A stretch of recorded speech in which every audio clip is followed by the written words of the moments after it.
નમસ્કાર, આપનું હાર્દિક સ્વાગત છે એજ્યુકેશન ગુજરાત ચેનલમાં.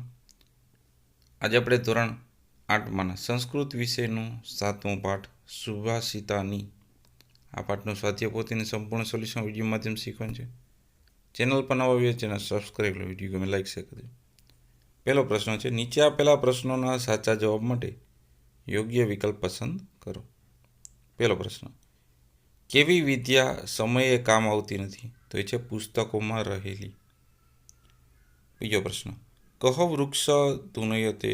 તેનો જવાબ છે કપી. ત્રીજો પ્રશ્ન, વૃક્ષેણ કિમ વાર્યતે?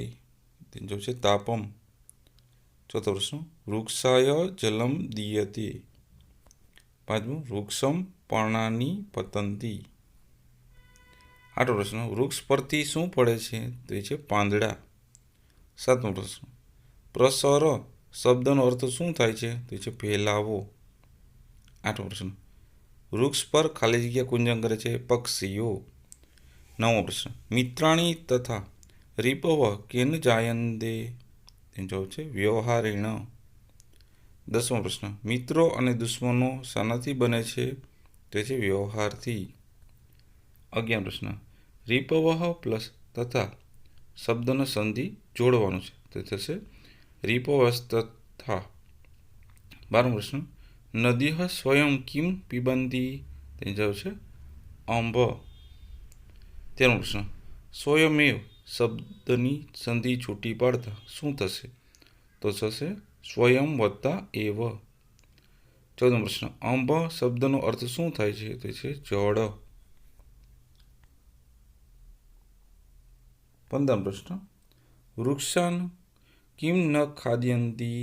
તેનો જવાબ છે ફલાની. 16મો પ્રશ્ન, વારીવાહ ખાલી જગ્યા ન ખાદ્યંતી? તે છે સસ્યમ. 17મો પ્રશ્ન, સજ્જનોની સંપત્તિ શાના માટે હોય છે? તો એ છે પરોપકાર માટે. 18મો પ્રશ્ન, કુર્વંતુ ખાલી જગ્યા મંડલમ? તો એ છે મે. 19મો પ્રશ્ન, ઉત્તમાના કિમ વિકૃતિ ન ભવતી? તે છે પ્રકૃતિ. 20મો પ્રશ્ન, કોની પ્રકૃતિ પ્રાણાંતે પણ વિકૃત થતી નથી? તો છે ઉત્તમ મનુષ્યોની. પ્રશ્ન નંબર 2, ખાલી જગ્યા પૂરો. પેલી ખાલી જગ્યા, પુસ્તકેષુ હોયમ વિદ્યા કાર્યાલય ઉપયુક્તા ન ભવતી? બીજું, પરહેતેષુ ધનમ કાર્યકાલે ઉપમુક્તમ ન ભવતી? ત્રીજું, વૃક્ષ ફલ ભાવંતી ભાતિ વૃક્ષ ધનુયતે કપી. ચોથું, તાપઃ વૃક્ષેણ વાર્યતે. પાંચમું, નદ્ય જલમ સ્વયમેવ ન પિબંતી. છઠ્ઠું, સતામ વિભૂષઃ પરોપકાર સંતિ. સાતમું, દુગ્ધ પુનરપી પુનઃ કાંચનમ કાંતવર્ણમ. ત્રીજો પ્રશ્ન છે, નીચે આપેલા વિધાનો ખરા છે કે ખોટા? નિશાની કરીને જણાવો. પેલું, પોતાના હાથમાં રહેલું ધન પણ જોઈએ ત્યારે કામ આવતું નથી, વિધાન ખોટું છે. બીજું, વૃક્ષો વડે તાપ કે ગરમી ઓછી થાય છે, વિધાન સાચું છે. ત્રીજું, મિત્રો અને શત્રુઓ આપણા વ્યવહારથી થાય છે, વિધાન સાચું છે. ચોથું, સૌ આપણા મિત્રો છે માટે કોઈ ચિંતાની જરૂર નથી, વિધાન ખોટું છે. પાંચમું, વાદળા પોતે વરસેલું જો પાણી પીવે છે, વિધાન ખોટું છે. છઠ્ઠું, ફરી ફરીને ઘસીએ તો શેરડીનો સાંઠો સ્વાદિષ્ટ બને છે, વિધાન ખોટું છે. સાતમું, ફરી ફરીને તપાવેલું સોનું સુંદર રંગનું થાય છે, વિધાન સાચું છે. પ્રશ્ન નંબર 4, નીચે આપેલા પ્રશ્નોના ગુજરાતીમાં ઉત્તર આપો. પહેલો પ્રશ્ન, કેવું ધન અને કેવી વિદ્યા જરૂરિયાત ઊભી થતાં કામમાં આવતી નથી? તેનો જવાબ છે પારકાના હાથમાં રહેલ ધન અને પુસ્તકમાં રહેલી વિદ્યા જરૂરિયાત ઊભી થતાં કામમાં આવતી નથી. બીજો પ્રશ્ન, કેવા વૃક્ષો શોભે છે? તેનો છે જવાબ ફળોથી ભરપૂર વૃક્ષો શોભે છે. ત્રીજું, વૃક્ષને કોણ હલાવે છે? તેનો જવાબ છે વાંદરો વૃક્ષને હલાવે છે. ચોથું, નદીઓ શું કરતી નથી? તેનો જવાબ છે નદીઓ પોતે જ પોતાનું પાણી પીતી નથી. પાંચમું, વાદળો શું ખાતા નથી? તો વાદળો પોતે ઉગાડેલું ધાન્ય ખાતા નથી. છઠ્ઠું, કોની સંપત્તિ પરોપકાર માટે હોય છે? તો છે સજ્જનોની સંપત્તિ પરોપકાર માટે હોય છે. પાંચમો પ્રશ્ન, નીચે આપેલા પ્રશ્નોના સંસ્કૃતમાં ઉત્તર આપો. પહેલો પ્રશ્ન, કીદૃશી વિદ્યા કાર્યાલય ઉપયુક્તા ન ભવંતી? તેનો જવાબ છે પુસ્તકેષુ સ્થિતા વિદ્યા કાર્યાલય ઉપયુક્તા ન ભવંતી. બીજો પ્રશ્ન, વૃક્ષે કે નિકુંજયંતી? જવાબ છે વૃક્ષે. ખગઃ નિકુંજયંતી જાયતે.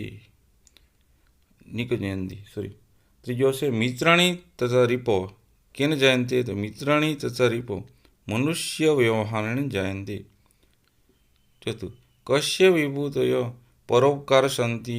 જવાબ છે સત્પુરુષ વિભૂતય પરોપકાર સંતિ.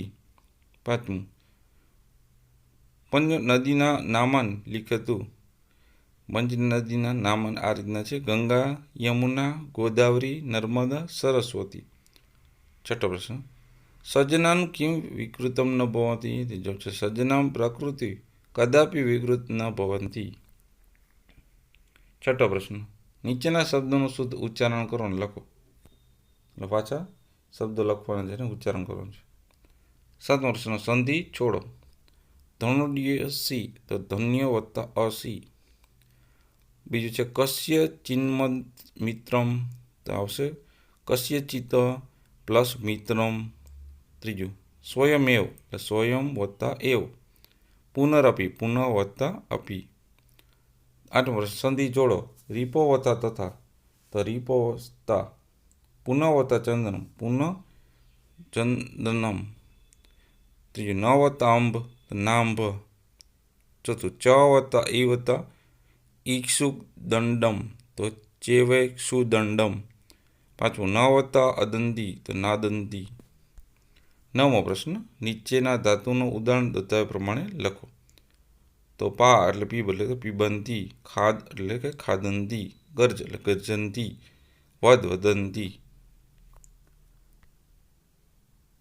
ત્યારબાદ લિખનું લિખંતી, દ્રષ્ટનું દ્રશંતી પશ્યંતી, પઠનનું પઠંતી, નમઃ નમંતી. 10મો પ્રશ્ન, કૌંસમાં આપેલા શબ્દનો ઉપયોગ કરી ખાલી જગ્યા પૂરો. પેલું, વારી વાહા સ્વયં અન્ન ન ખાદંતી. બીજું, નદ્ય સ્વયં જલમ ન પીબંતી. ત્રીજું, વૃક્ષા સ્વયં ફલાની ન ખાદંતી. ચોથું, પાદપાહ સ્વયં પુષ્પાણી ન જીગ્રંતી. પાંચમું, મધુમક્ષિકા સ્વયં રસ ન પીબંતી. પ્રશ્ન નંબર 11 પાદ પૂર્તિ કરો. પેલું, પુસ્તકેષુ હિ યા વિદ્યા પુસ્તકેષુ પદ્ધતનમ કાર્યકાલે સંપન્ને ના સા વિદ્યા ન તદધનમ. બીજું, વૃક્ષસ્ય ફલાંતિ પ્રાતિ વૃક્ષે ધનુર્તે કપી વૃક્ષેણ વાર્યંતે તાપઃ જલમ વૃક્ષાય પીબંતી. વૃક્ષા પરણિતં પર્ણાન વૃક્ષસ્ય પ્રશ્ને મહાન વૃક્ષે ખગા નિકુંજયંતી વૃક્ષે ધનુષરથી ભૂતલે. ત્રીજું, ન કસ્યચિત્તમ ન કિંજન કસ્યચિત્તનો રીપુ વ્યવહારેણ જાયંતે મિત્રાણી રીપોવસ્તા. ચોથું, પીબંતી નદ્ય સ્વયં નાંભ સ્વયં ન ખાદંતી ફલાની વૃક્ષા નાદંતી સસ્યમ ખલુ વારી વાહા પરોપકારસ્ય સતા વિભૂયત.